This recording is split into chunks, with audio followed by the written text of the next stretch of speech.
And the latest and greatest from Step Brother Sports, part of the Hockey Podcast Network and the Bills Mafia Buffalo fan base platform. We are brought to you by Rich Brow Brewing, located at 5 South 20th Street, Richmond's premier Buffalo Bills backers bar. And folks, we are back after our hiatus from the holiday season. And it was a much needed and restful time for us. And obviously, we hope the holiday season treated you all well, too.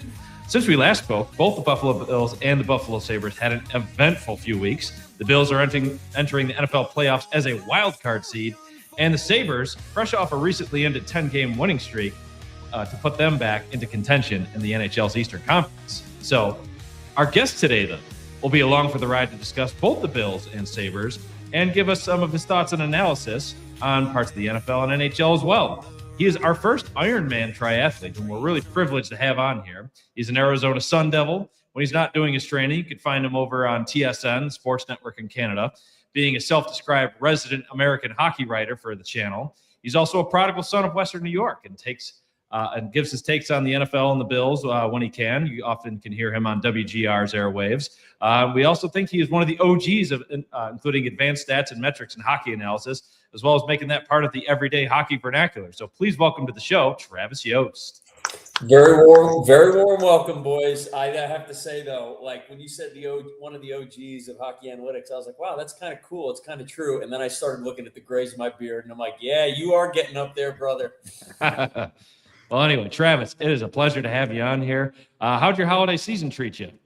Great, other than being sick, which I was crying to you guys about 5 minutes ago. But otherwise, it was a great break. I'm actually, it's kind of weird, not intentionally segueing into hockey stuff, but I always feel like the turn of the calendar year is really when hockey gets like front and center, especially for even for casual hockey fans. But I feel like the NHL really takes up a lot more of the oxygen in a good way once the NFL kind of moves to the sidelines and just becomes a playoff oriented format. And this is quite frankly, like I'm a sicko. I'll watch a blues game in the middle of October for the fun of it, but I even catch myself watching more, especially January onwards. You start getting excited for the playoff race and everything. Absolutely, especially with the Olympics around the corner too. Exactly. NHL players coming back, it is going to be front and center on everybody's television, finally, for the first time in what feels like forever.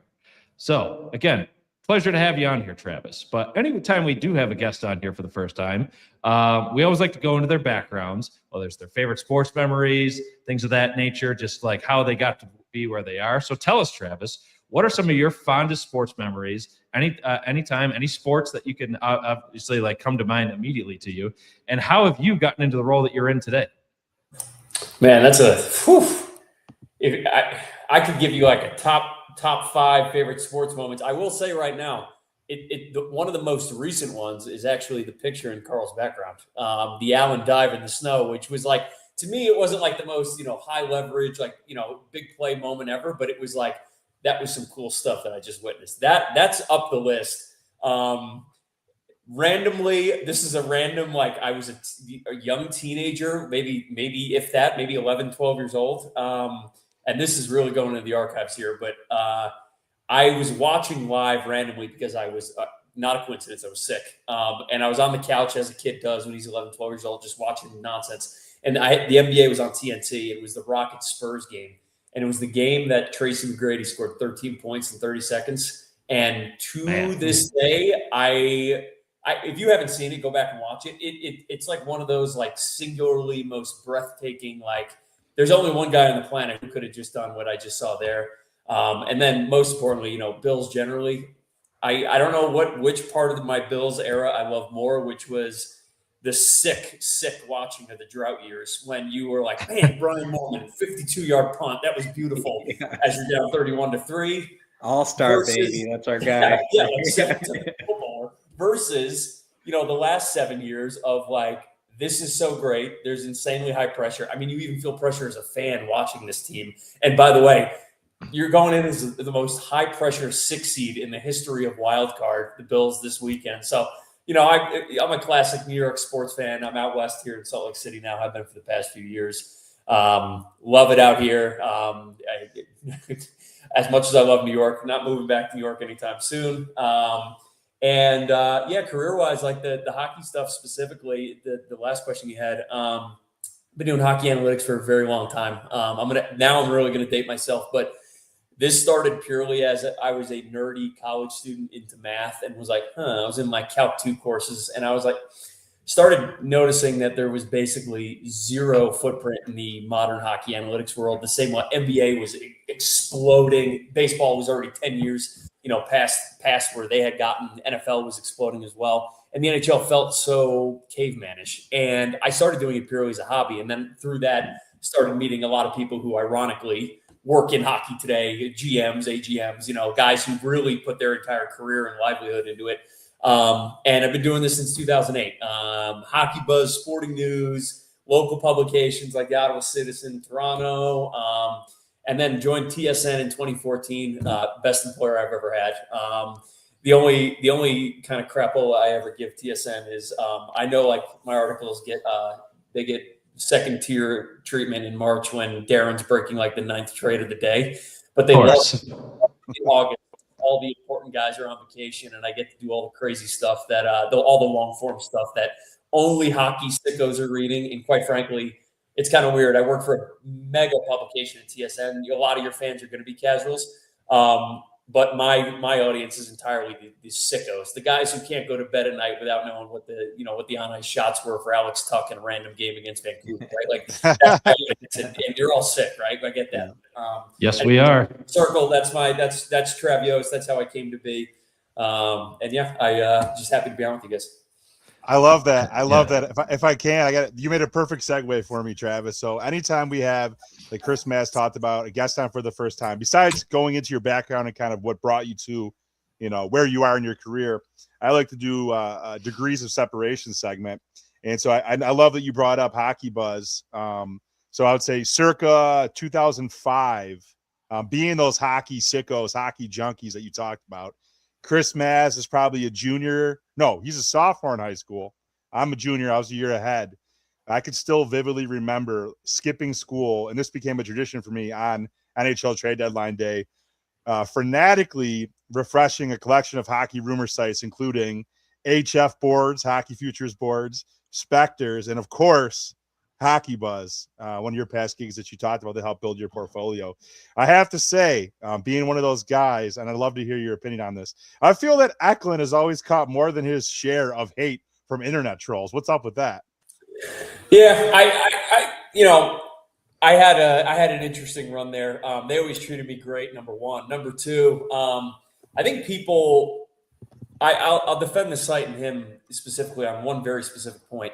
I don't think people realized how insanely popular that website was. Not even by hockey standards. I would even say more so by sports standards. And it fed a rabid appetite of hockey fans in a way that it sustained itself for probably a decade, if not a little bit, about a decade. Yeah, maybe a little bit longer than that. And I know they're still running. They still got a bunch of guys producing there. But I started there, and I'm prideful. Like, I put a lot of work into it, and I put a lot of good work into it. And for what they were paying me as a college student, we're about the same age, by the way. I graduated high school 07, 08.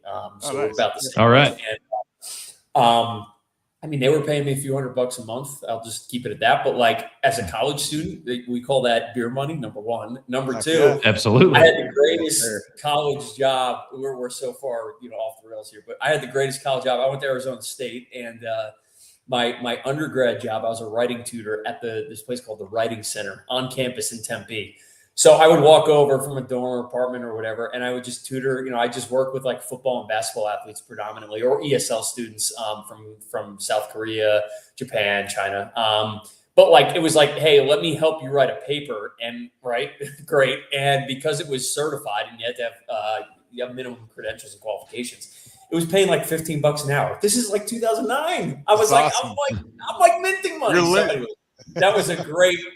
There's parts of my life where I'm like, man, I go back to like 2009. It was not the greatest hockey watch 2009, but it was very great for Trav individually. There you go. Awesome. So love that. Let's jump right into it with some Sabres and Bills content. Just quick update right there. Zach Metzen's first NHL goal First one. just a little bit ago. Yep. So solid goal right there. But anyway, the Sabres. Currently, like we were saying, they're up 4-0 on Vancouver with about 10 minutes left to go. Vancouver's on a double minor penalty after I think Tage Thompson made a guy bleed with a high stick there. But needless to say, they've been quite the ride.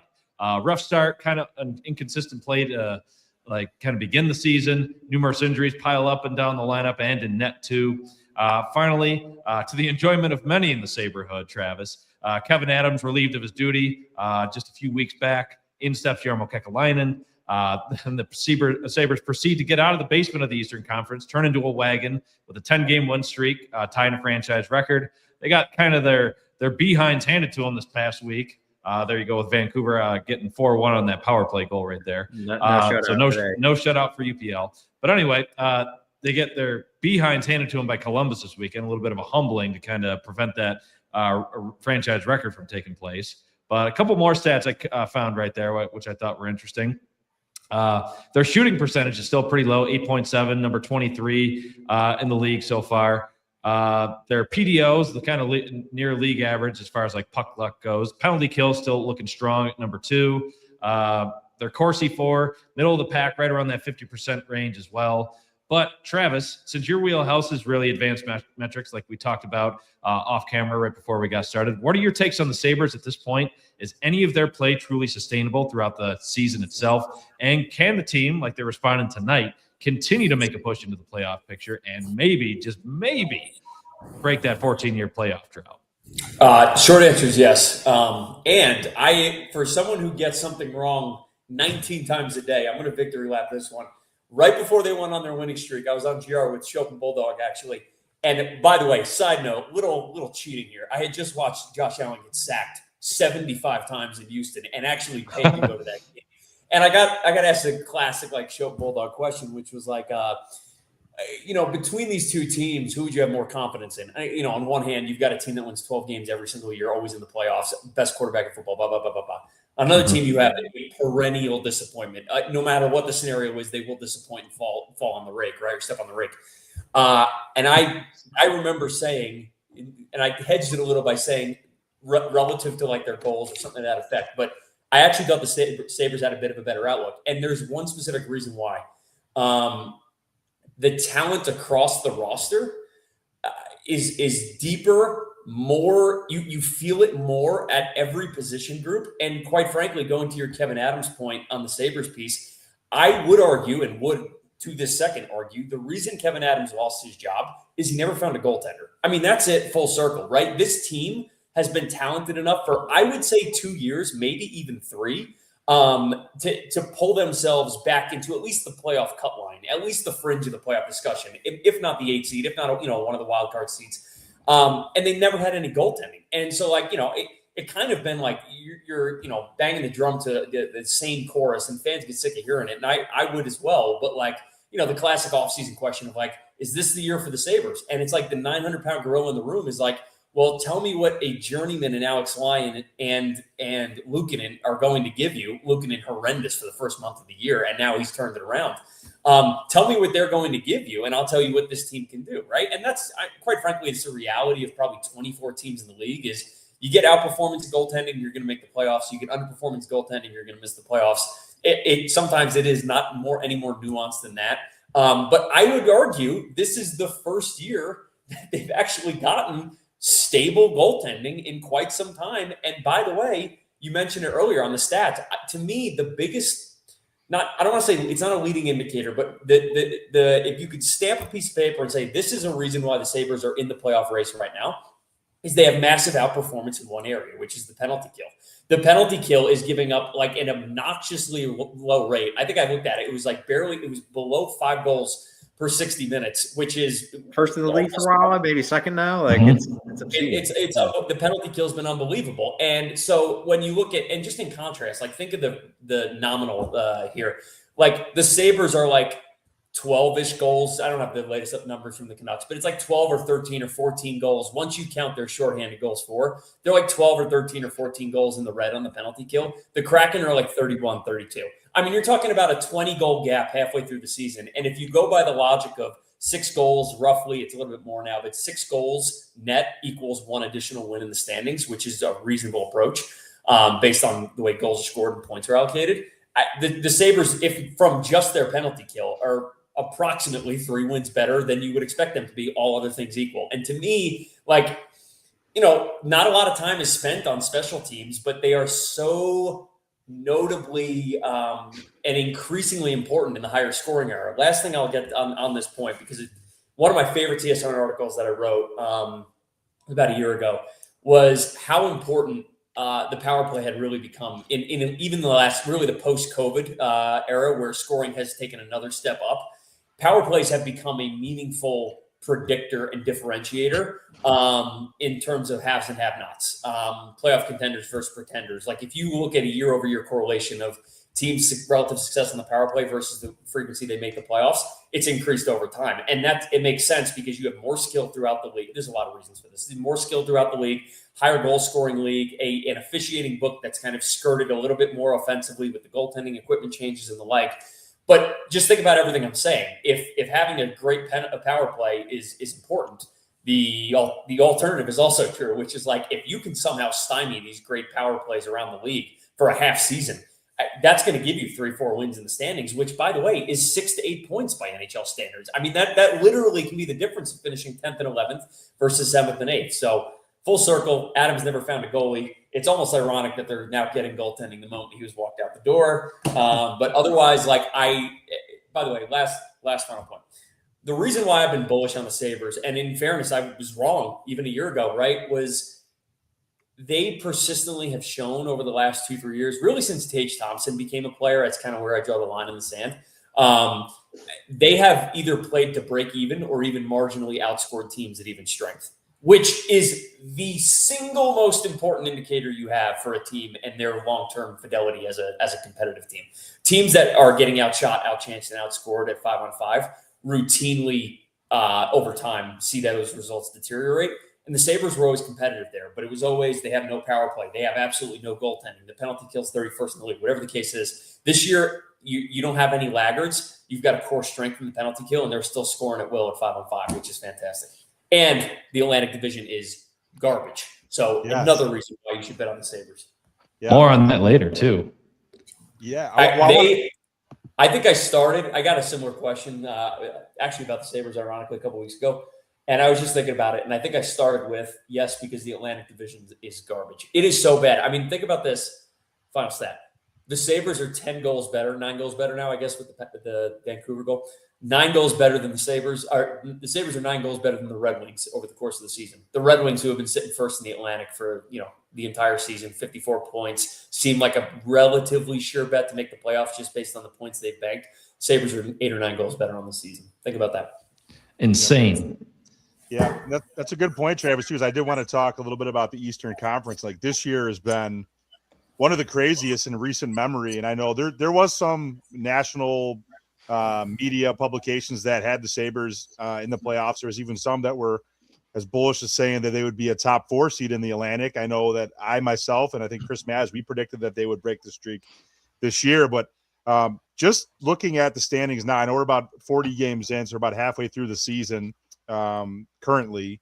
And going into tonight, we were basically, the Sabres were 3 points out of a wild card, but also shockingly 3 points away from being last. So you have all these teams that are really just in a logjam at the moment.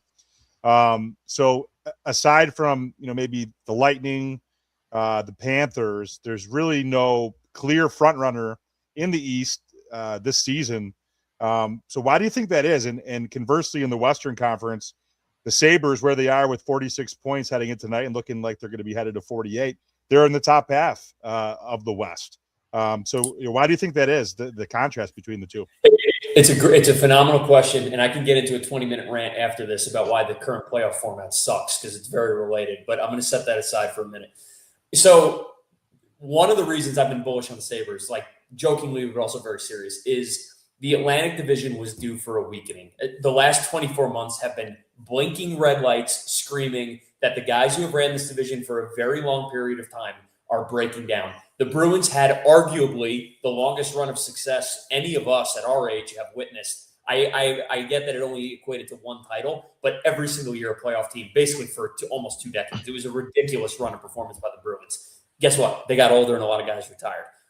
Tampa Bay, you've got and I'm going to come back to them in a minute. You've got a roster very much 30 plus, especially a lot of their core players, and they've been trying to replace them piecemeal over time. One of the most well-run organizations you'll find in the NHL, but hard to say that they are the equivalent of the team we saw in 2019, for example. The Toronto Maple Leafs, I mean, clearly in a retool mode, whatever you want to call it, doesn't really matter. I mean, these are 3 teams, and you joke about the Leafs at your leisure. I mean, feel free. This was a guaranteed playoff team every single year. So you're clawing points back out from all 3 of those teams right off the rip. And then you get the offseason where the Florida Panthers say, we're not going to have Kachuk, we're not going to have Barkov. And even though every single one of us knows the Panthers are a serious contender, it's entirely this season based on when they can get healthy and what it can do. Because they have looked like a relatively average team because in large part their depth has been challenged. So that usually underpinned a lot of what I would say was not just a Buffalo-centric argument. I made similar points about, wrote about this summer, that you've got this triumvirate of Buffalo, Montreal, Ottawa, who have been investing in the lineup for years. And with all 3 of those teams, there is clear and obvious talent at both positional groups. I mean, you look at like Tim Stützle and Brady Tkachuk in Ottawa. You look at what Montreal has done on their blue line, and you just look at how the Sabres can roll out a top 9 that is relatively seamless and high skill. Like you just see what the years of painful and quite frankly pathetic rebuilding has yielded in terms of prospects for these teams. But it was like you can say this till you're blue in the face until you actually take those points from a Toronto, from a Boston, from a Tampa. It's just all talk. It's all nonsense. Like you actually have to climb out of the gutter a little bit. This is the first year where I think you've actually started to see those legacy teams really take a step back. And the one thing I think is very telling about this division, I just think there are a lot of average teams. I don't think these teams are I don't think there's a lot of bad teams or weakness in the Atlantic, but the ceiling is so limited on 7 of the 8 teams. If you look at just goal differential by team and say, I'm going to set the points aside because, quite frankly, even halfway through the NHL season, points can be a little bit misleading, Detroit being a good example of it. If you look at the goal differential of every team in the Atlantic, it's like plus or minus 5 goals from 0. I mean, these are average teams that on average are winning a game, losing a game, winning a game, losing a game, with the exception of Tampa Bay. The Lightning are 32 goals to the upside, which is one of the better numbers in the league and would be one of the best in the league if the Avalanche weren't like plus 4,000, whatever the hell they are now.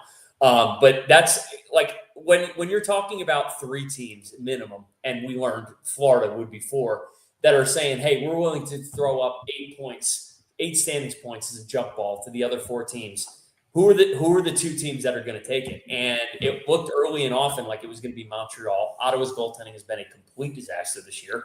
And now it's starting to look like, hey, Buffalo wants a piece of that conversation too. And I think the Buffalo, Montreal, and maybe even Detroit, let's see how the second half of their season goes, that jockeying between those 3 teams, I think is going to be fascinating.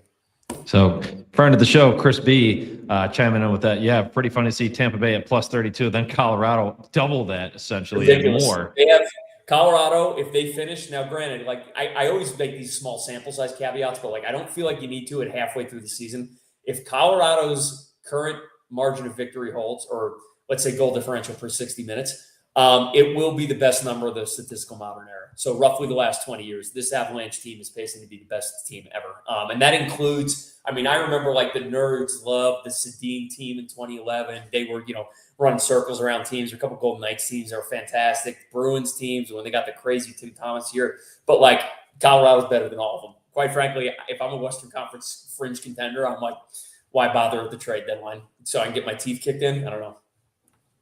Hey, quick update on the Sabres. Josh Dillon, empty netter, kind of sealing that game right there, 5-3. The Canucks made it a little bit interesting. So getting within 1 goal on there. But still, yeah. The Canucks or the Sabres? Usually it's the Sabres that make it interesting. Yeah, I was going to say the Sabres. They haven't been blowing leads at all. That's one of the reasons why they've been doing well this year. They've been holding leads well. Yeah, letting the people sweat a little in KeyBank Center tonight. Yeah, it's Carl, you're up next. Nice to see some empty net goals. That's right.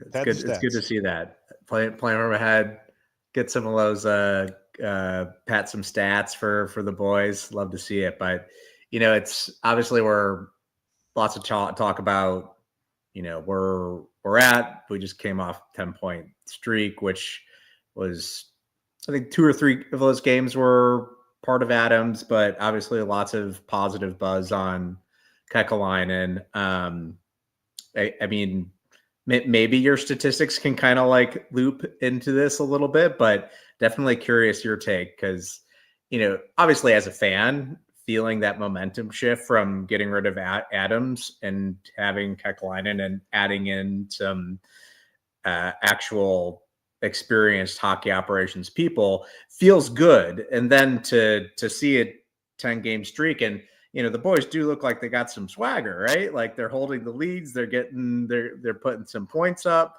Like some of the plays I'm seeing, like, I don't know that they were doing that before. I even saw Owen Power do some pretty cool stuff. Like, so how much of this is maybe that, can you track vibes? Is that part of your statistics, Travis? If you ask me, the number one thing I've learned in the last, and I mean this, the number one thing I've learned in the last 18 years,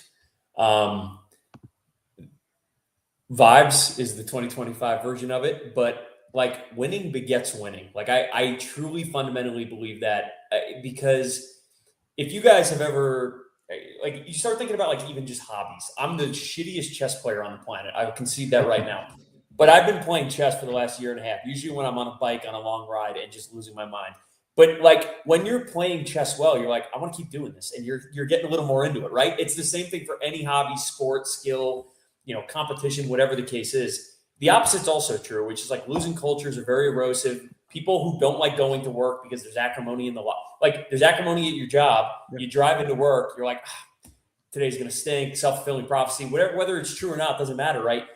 Those typically are not your most productive days. Why would it be any different professional athlete? Because they're paid more. They're still human beings at the end of the day, right? And I think it's very much a two-sided coin, right? And it's why I think one thing that I've learned over years, especially getting to interact with people in positions a lot more, even within teams that are losing or perennially losing. It's why they talk so much about locker room culture. It's not like this outsized influencer that completely dictates the fate of a team. It's more so we want to stay within our lane, right? We don't want to make work, this job, this sport, which we love doing, so frustrating, whether it's team dynamics, just a lack of skill and, star players getting frustrated, whatever examples you want to come up with. If people aren't enjoying showing up to work and enjoying performing, you're going to see that degrade in the results. It's true for any job on planet Earth, and hockey players are no different. All this to say, do I know if this had any impact whatsoever? I have no idea. But what I do know, or what I do believe, is that as teams start building, start kind of threading success, like you got to have the talent to underpin it, right? Any crap team can win 3-4 games in a row, right? But you know what's going to happen, right? The reason why we are kind of starting to get bullish, I think the Sabres community, but even like, national observers or, media of other teams watching the Sabres, is there's clearly skill and talent on the roster. This isn't like some fluky, 1 month outperformance. Like you see the skill, and that's coupled with like, we're not morons. We know what's been the last decade in Buffalo. It's you go there, you're going to win 26 games and you're going to get a long summer, right? And like there might be a player or two who loves that. Most hockey players want to compete. They want to score goals. They want to dominate games. They want to play into the playoffs. Like that's what drives them and motivates them. So even small win streaks, like, a 10-game win streak, right? Does it really matter in the grand scheme of things? No. But does it matter innately because it becomes this new, like, hey, I want to put that extra step in, that extra mile, and whatever the case is, to build up to that 11-game win streak, which they didn't get, ironically. But I think there is a big element to that. By the way, I will say, putting the nerd hat back on, if you can, we're always here for that. If you can sustain that element of it, it will start showing up in the results. And that's like the beautiful thing of being able to quantify so much is like, if you really believe in team culture, a good example, let's go cross sport, right? The Philadelphia Eagles debate, are they good? Are they terrible? No one has any idea what they are, right? But it's like every single person gives them latitude and credence because no matter how horrific they look on tape and no matter what you see for a quarter or a half, they can't complete a pass in the second half, whatever the case is, they've built this pretty impressive resume. And the record and the point differentials are still, okay, they may not be number 1 or 2 in the league, but they're always near the top of the NFL cut line. And it's like, I'm going to bet against this team. Now, I might bet against them in the playoffs when you're playing real competition, but like, Were the Eagles ever going to miss the playoffs this year? Probably not. And I do think they're reaping the benefits of that. Washington hockey versus football is another great example of that, by the way. There you go. Again, thank you for that, Chris B. But moving on. Before we get into a little bit of Buffalo Bills on here, let's do a quick word from our sponsor, and that'd be DraftKings Sportsbook. So the jaw-dropping moments that make hockey. Experience them all with DraftKings Sportsbook, an official sports betting partner of the NHL. Hey, you folks in Missouri, listen up.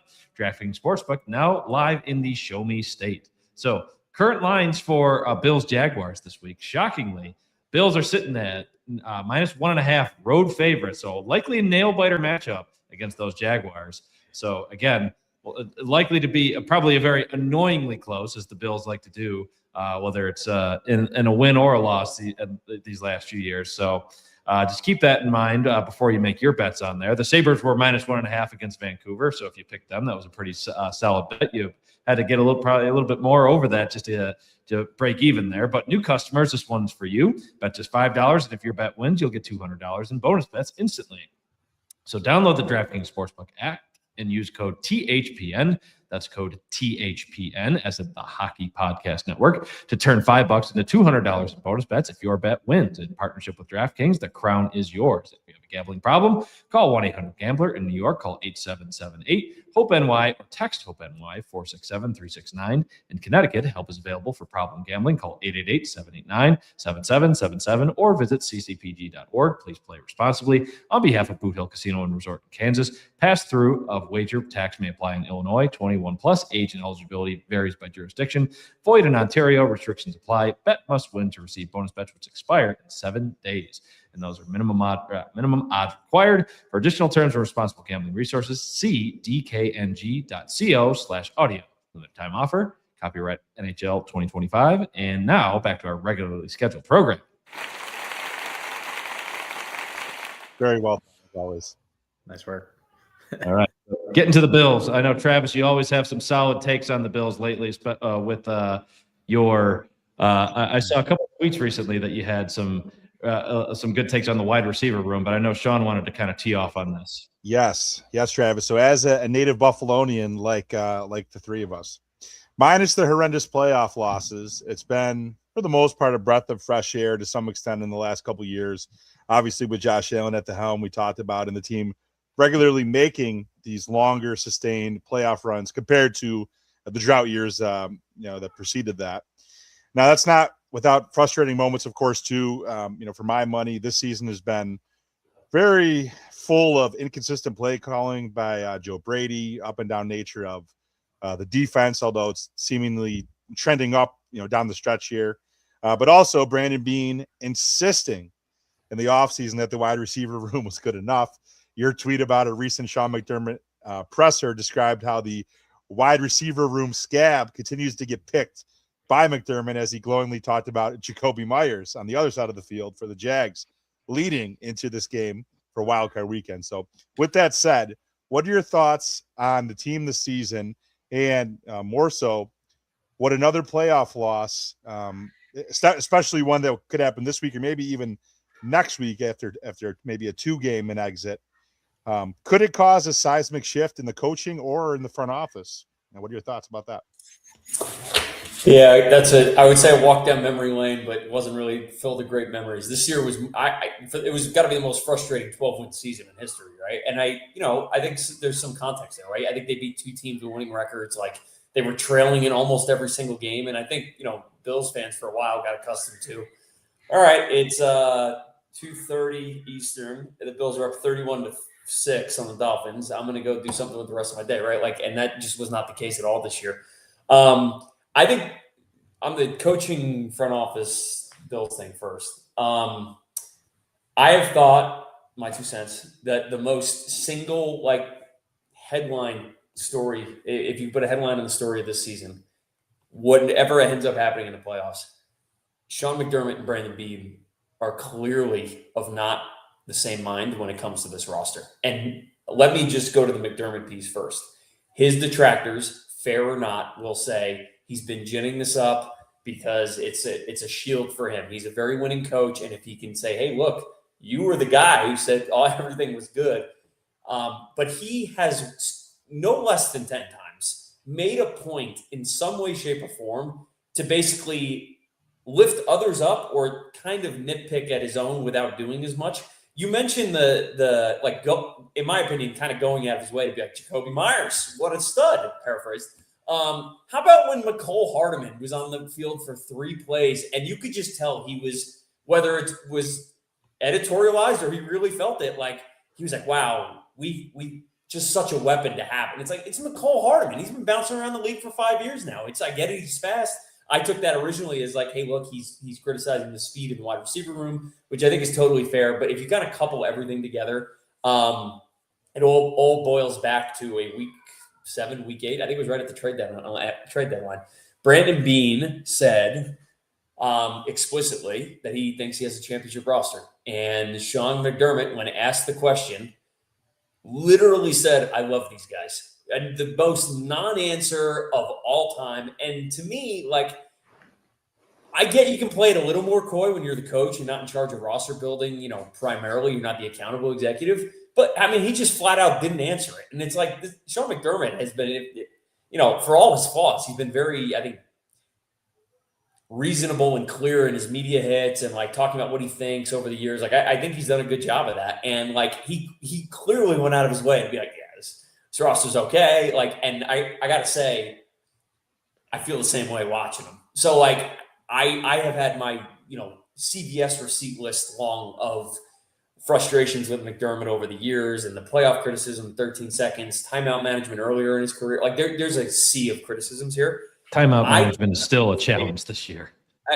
I cannot look at this roster in good faith and say this is a top 5 NFL roster. They're not. And even when they're fully healthy, which is never, they're not top 5. And that is the part where I'm like, whether you think McDermott's long overdue to go or, hey, he's a great coach and he's been handled the raw deal, whatever you believe in between, like when you really evaluate the talent at this roster outside of the quarterback room, it's pretty thin, it's pretty old, and it's pretty injured. And unfortunately, that stinks. And it makes you a little nervous playing against a Jaguars team that they may not have, the absolute blue chip of blue chips at quarterbacks, but the rest of the roster looks more talented than the Bills at 2/3 of the position groups, if not more. That's how I feel. There you go. Chris B, again with the question, do you think McDermott's out if the guys lose to Jacksonville? I say no. I mean, might turn the heat up a little bit. I think other spotlight might be shined on, say, Brandon Beane, obviously, for making his comments Beane that he goes did first. on WGR. Beane came in second. I think Beane goes first. Yeah. And Joe Brady might also be on the chopping block, especially with the way the offense performed this year. So 2 things there. Number one, I think McDermott stays if they lose to Jax, but I think they now slide him into the okay, you're John Harbaugh or Mike Tomlin at this point. Like, if the series deteriorates one more year, you're gone. I mean, there was a meme going around the internet of the goalpost in Pittsburgh. I don't know if you guys saw it. And I did see that. Yeah, that's great. Harbaugh fired, the middle was Tomlin fired. That's kind of how it would feel for McDermott. I'm curious what you guys think because I'm fascinated. I think McDermott's an okay coach. He's not McVay, to say the least. He's not Shanahan. He's not these guys, but he's an adequate to above average coach. I think that. Should that stop them from improving? No. If they can find a better guy, walk him out tomorrow.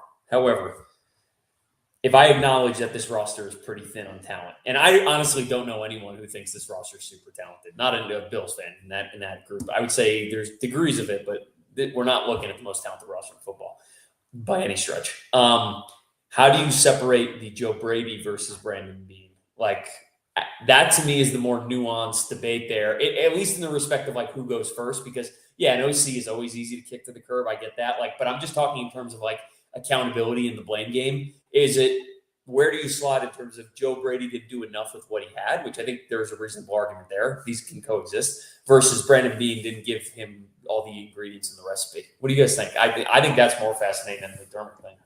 I do completely agree with that because Beane pounded the table saying, we have the wide receivers on here. Look what I did. I got Elijah Moore, who's now not even on the roster anymore. Denver's practice squad.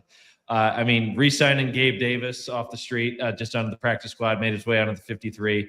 Getting Brandon Cooks, who is 32 years old. Guys off the couch. Yeah, and You mean wide receiver one, Brandon Cook? yeah, no kidding. Hey, Field who got stretcher. he got the veteran rest day on Sunday.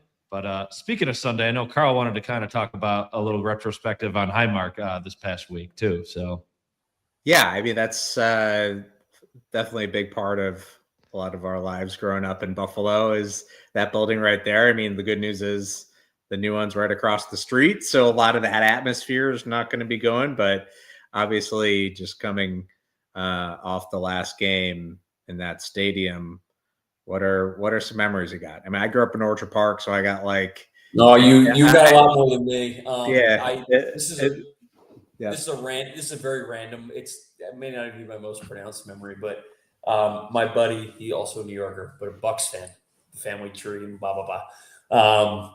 And I took him. He really started loving Josh Allen as a player, and so I took him up to a Bills. The last game, ironically, I didn't know this at the time.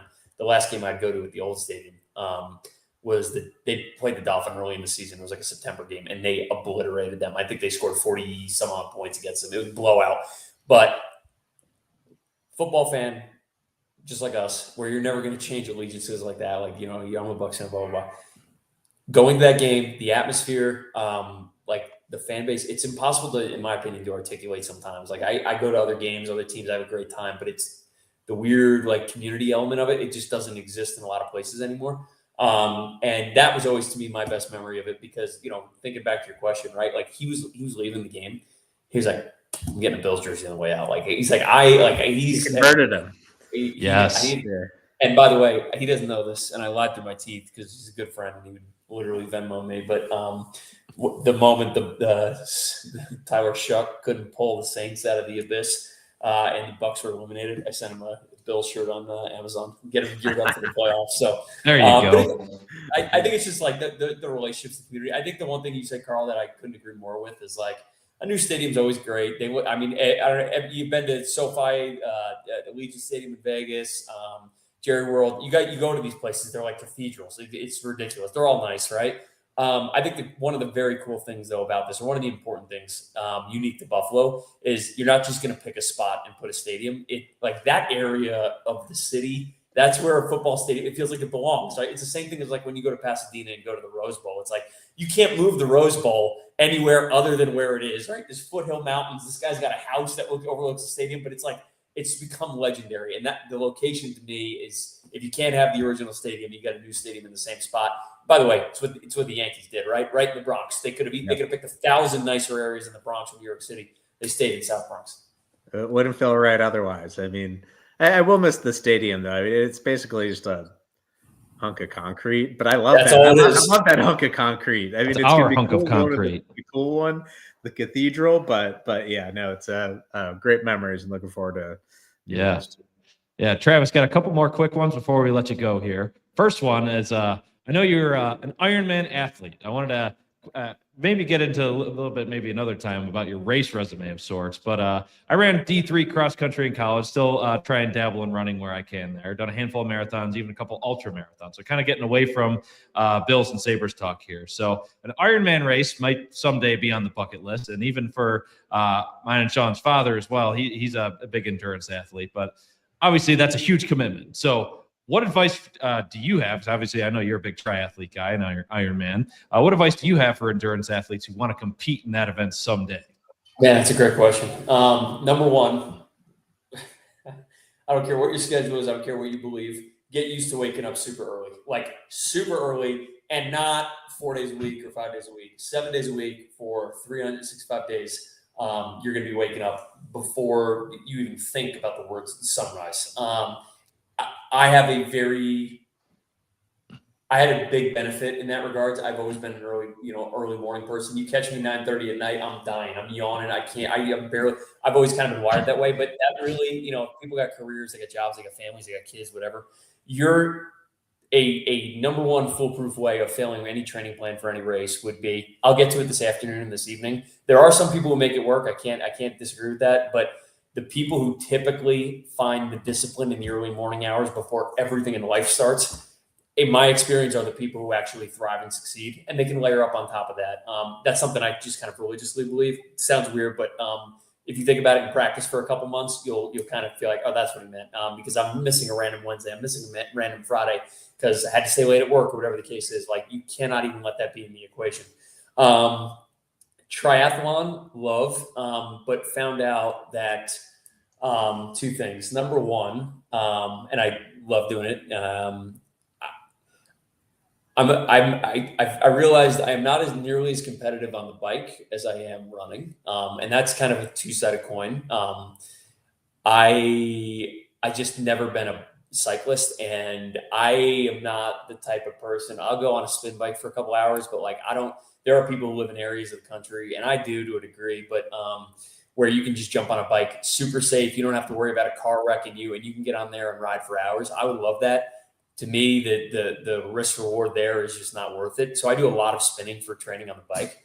But like I've gotten to meet a lot of triathletes who they can generate insane power for hours and hours and hours at a clip and in cycling. Whereas as a runner, I'm like pretty decent distance runner. I did a 235 and a 237 in the marathon last year.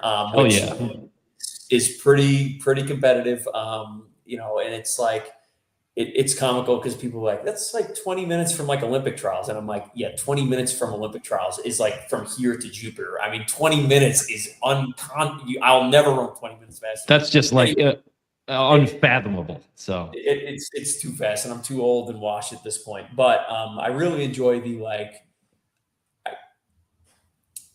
I enjoy the competitive nature of it, and that I can finish top 5, top 10 in the race. Got to do all the great runs. I've done Boston many times. I've done Chicago. I've gotten to do a lot of different runs, see a lot of different areas of the country that way. The other thing that I would bring up, though, for anyone who's like, I don't give a shit about running your triathlon. I don't blame. There's days where I wake up where I'm like, I do not blame you. I'm with you. It is the best fixer or alleviator of stress that you will find. I fundamentally believe that, and maybe it is trading one stress for another. But if I'm going to get a crazy heart as a trade-off between those two, I'm going to make that trade every day. So that like the whole basis for why I got into it was, one, I've always been into competitive sports, but probably like 6 years ago, or actually right around the pandemic. Work stress, like most people, was through the roof. And I was like, I need to find a way to deload here. I wouldn't sleep in the whole 9 yards. And yeah, that's just an entry point. And that becomes just a distant memory now at this point in my life, 5-6 years forward. But if you've never, that thing that you hear from time, like, go for a walk, it'll help you feel like, it really is true. Like, it really can be as simple as going for a 20-minute walk to make you feel better. So there's your mental health kick, but I truly believe it. There we go. Yeah. Another friend of the show, Adam Kennedy, says, let's be honest, all about the swim. That would be definitely my weakest area for sure. Oh, yeah. I'm not bad in the water, but the swim versus cycling thing, it really comes down to this. If I'm a slow swimmer compared to someone competitive, I'm 15 to 20 minutes in trail with them, which is insane, by the way. That's ridiculous. If I'm slow versus a competitive, a pro triathlete on the bike, I'm an hour and a half behind them, because you're on that bike for 110 miles versus 20, a mile and a half, 2 mile swim, whatever the event you're running is. And I hate open water swimming, to the Sharks comment, by the way. I love competitions that go through lakes and fresh water, because I cannot stand ocean swimming. There you go. Right there with you. And then one last thing before you go, Travis, give yourself a nice plug. And thank you so much for your time on here. I know you got a couple other obligations for this evening, but still, we appreciate your time and for making this your flu game for us too. Hey, man, I know. I'm a chop. You know what? Another thing that shall we do, the last truth in the men versus women debate, men are the biggest babies when they get sick. That is a fact. That is like something you should be taught at the age of 3. Like, men are children about being sick, myself included.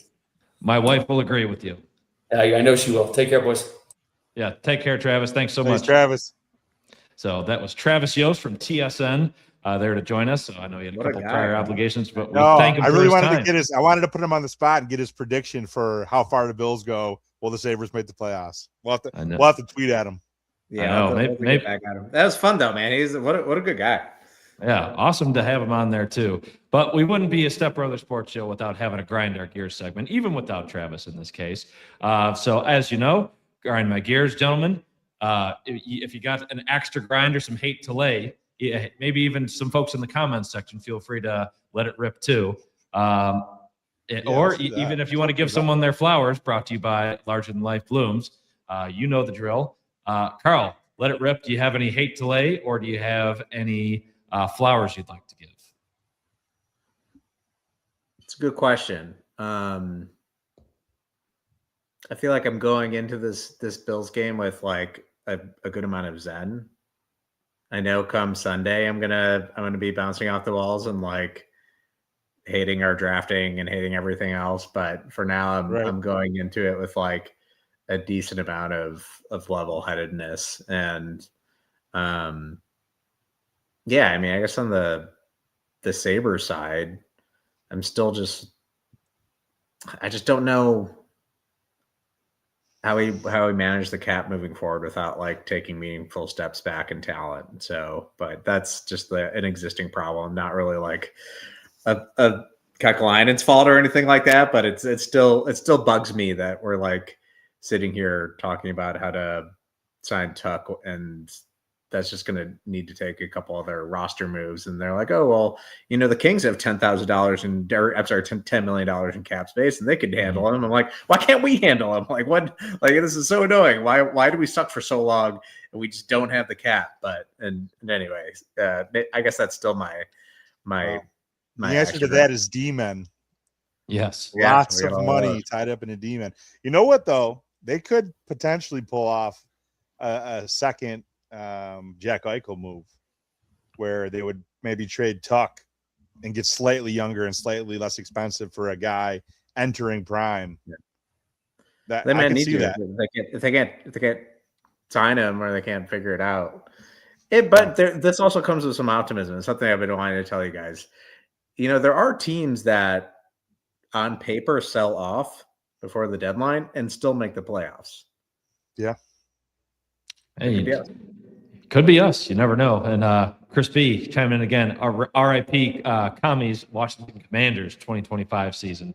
He's got a Let's Go Caps and Commies in 2026. So I like the nickname Commies for them because it could also just be just funny humor with the fact that you have actual commies going against like the more American sounding Washington Capitals just in the same city that's being played in. So that's always given me a good bit of a laugh there. But to kind of get back to the grind my gears, I know the Bills will drive us crazy this weekend, especially if they lose. But I'll go more on the positive side, especially after a fun little holiday season here. I'm going to give my flowers. This will be kind of a cop out here. I'm going to give my flowers to Nintendo here because my family and I have enjoyed the new Mario Kart because Santa gifted the family a Switch 2. So needless to say, my wife, my older son and I have kind of gone at it in Mario Kart for the last like week or so now, and it's provided some real good fun. So thank you, Nintendo, for providing some good old-fashioned family play a little fun. Mario Kart at the Mozilla. Yes, Uncle Sean. Yes, better bring your A game for this weekend when you come here. So, as long as it's the same controllers. Yeah, roughly the same. Same type thing. I do have a couple. I have two quick flowers to give. No gear grinding this week. Number one, I think needless to say, we have to give some flowers to the Sabres who, after putting the 10-game winning streak together, they really laid an egg. I think they were just kind of out of it, just mentally exhausted, or because when you have a long losing or winning streak that comes like that, you get a lot of the national attention focused on you, as it's justified. Everybody's talking about you, and obviously they just didn't have it last time out. You could just tell from pretty much puck job that they just didn't have it in them to be competitive in that game. So this next game was really telling in how they were going to bounce back. And I said it on X, like, just go out there and start a new winning streak. We'll take sustained winning streaks of 4, 5, 8, 10 if we could. I mean, who knows? Probably don't do that again, but who's to say we can if they can continue to play the style that they've been playing? I think it's sustainable. They're playing a playoff style of hockey. Granted, they, did cough up a couple goals in the third, but they hung on and won. So glad to see that they had the mental fortitude and toughness to start a winning streak and end that losing streak after one. The more a well-timed reset with that timeout Lindy Ruff called too. Yeah. I wrote that too. That was really, I was going to say that's probably, I'm sure Paul Hamilton talked about that in the post game. I would definitely bet you. But yeah, so there's that. Yeah, I was worried about that game too. That was an important game. That was an important game. Right. Rangers on Thursday too. Rangers, who we sometimes have tough times. Potentially without Shesterkin as well. He had a groin injury pop up the other day. He's out, and I believe also somebody else is out. Somebody big for them. Fox? No, somebody else is out too. There's two. They put two guys on IR today. One on LTIR and somebody on IR that we're not going to see either one, which is good. So that bodes well. Jonathan Quicken in place of Shesterkin, by the way. He's a good goalie. Second quick flowers. Chris, you know this. Carl is not aware of this yet. I wanted to give a quick shout out to good friend and a good friend of the pod, Marcus Dowden, former Buffalo Bill, who I'm pretty sure I'm allowed to talk about this now. The paperwork's been signed. Marcus, our good friend, acquired an equestrian center in Maryland, about an hour away from Chris Maz in Richmond. And I'll be traveling to go see Chris. A little more than that. Well, yeah, an hour and a half. Yeah. But and if 501c3 and not for profit, and Marcus and his crew, including myself, are going to be helping to do rehabilitation for horses. No kidding. So it's a pretty cool thing to get involved. Something I really like, horse racing. I took Chris to the horse the new Rosies for those tuning in Richmond. So yeah, there you go. You laid down a few bets. We did. It was good. But yeah, just to be involved, finding a way. I told this to our parents yesterday. Trying to find a way to get involved in something that you're passionate about. This is something that's been kind of a long time coming. So it'll be exciting to have another reason to come down to Richmond in the area. So shout out to Marcus for getting involved with something pretty cool post NFL career. That's amazing. Yeah. Sean, do you know my wife's from Saratoga Springs? I did not know that. I'm a big fan of Saratoga. Yeah, it's awesome. We go relatively Traverse Day. We're going this summer. Yeah. Well, I mean, before having kids, we would go like way more. Not that I'm above bringing kids. Bring the kids. Naps. Watch a day sitter. We'll have a good time. Yeah. I think once they get a little older, I think we'll start hitting our stride again. But yeah, let's plan. It'd be fun to have a horse in the race, wouldn't it? Yeah, it'd be very fun. I like literal that. Horse in That's the race. The goal. Yeah. That's Chris the goal. B setting you straight there. Yeah, it'll be 3 hours minimum on I-95. But Sean is taking the Amtrak. Taking the Amtrak. So thankfully you won't deal with that. But yes, that would be more likely the travel distance and time with just driving of that. But to kind of wrap things up, put a nice little bow on it. Thank you to our over 1,000 viewers across all platforms tuning in. We appreciate that as always. But I want to give us a little bit of a plug for later this week when Sean does come visit. We are having our live show down at Rich Brow Brewing on Friday evening, 7 o'clock. If you want to come down in person, come see us. We also down. I'm coming. I'll leave my wife and 2 kids. Yeah, come on down, Carl. It'd be great to have you. Yep. But come on down. You'll also get to see former Buffalo Bill Jerry Ostrowski. Cool. He is also going to be there to discuss the upcoming matchup against the Jaguars on Friday.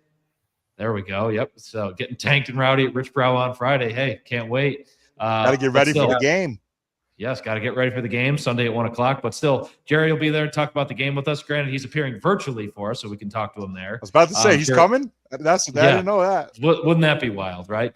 But he agreed to give us a little bit of his time, which is great, especially on a Friday evening. We'll talk about the game, maybe just a little bit of retrospective look on the season itself, and maybe take a few audience questions as well. So got a big event looking forward to again on Friday, our 3rd show at Rich Brow for the season. So thank you to the folks over there who have been able to host us a few times. So again, with that, gentlemen, any parting thoughts before we wrap things up for the evening? No. Sabres back on the warpath. Nice episode. Let's go streaking. Yes, start the second streak on there, even after UPL decided to almost cough that one up for us. But hey, thanks to Josh Stone with that nice empty netter to seal the deal there. So with that, folks, like Carl just said, let's go Buffalo. Hope to see you all on Friday if you're around the Richmond area. And hey, don't forget to tune in. Y'all take care. Have a good night. Go Josh Allen. Go Josh Allen. Yes.